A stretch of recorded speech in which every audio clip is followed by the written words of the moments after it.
Wonder explains that this time we are looking at inflation. So, there are several things that influence the reality that money is worth less in the future than it is now.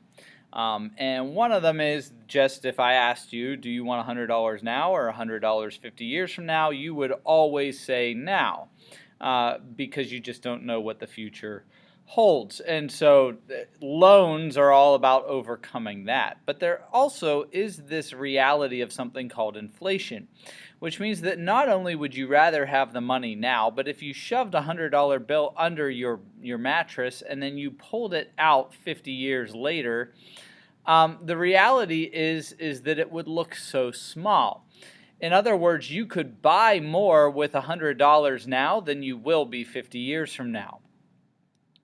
And the reason why that's true is because money is controlled by the law of supply and demand. In other words, money is not something that we actually want. So I'm a virtual teacher, I teach virtually, and I do it for money, but I don't actually want that money. I want to trade that money for the things I want, like buying things online, my mortgage, my car payment, other things like that. And so I don't actually want money just to have pretty green paper sitting in my wallet. I actually want to be able to use it to buy things that I want.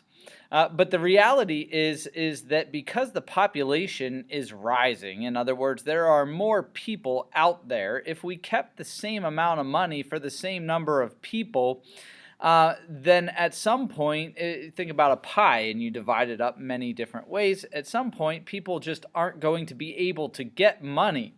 And for it to be traded for the things that we want, it has to be relatively easy to get, which means that we have to make more of it when there are more people who are using it. And so we need our money to have babies, just like we are. And so that happens basically at a bank where they literally print money, which increases the supply of money. However, money is subject to the laws of supply and demand, which means that if the supply of something goes up and the demand of something stays the same, the cost or the price of it goes down.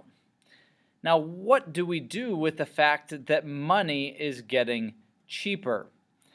Because that's kind of a weird concept. $100 is $100. What do you mean $100 is cheaper? Well, what that means is that the amount of it that we have to trade to get anything that's not money goes up because it's not worth as much. Let's look at it this way. If I want a Ford Mustang, right, and I demand it, normally I would give money to the Ford dealership and then they would give me a car. Well, that works great.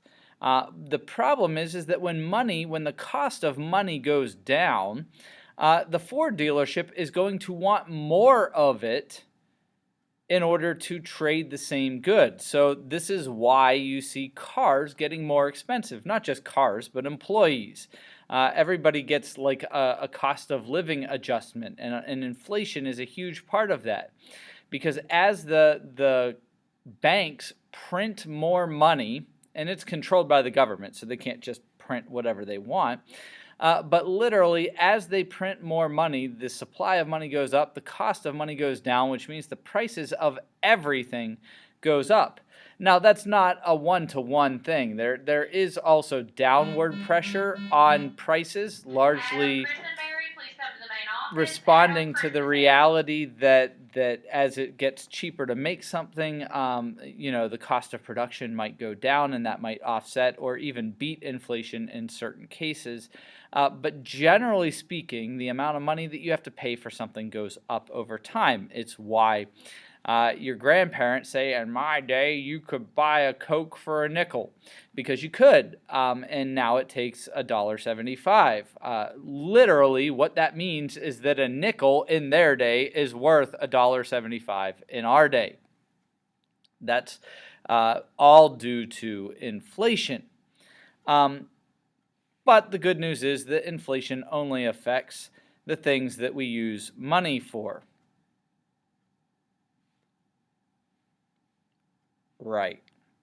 So, This is probably the best answer to the question, why don't we just print more money and give it out to people? Because literally everybody would have less buying power when we make more money.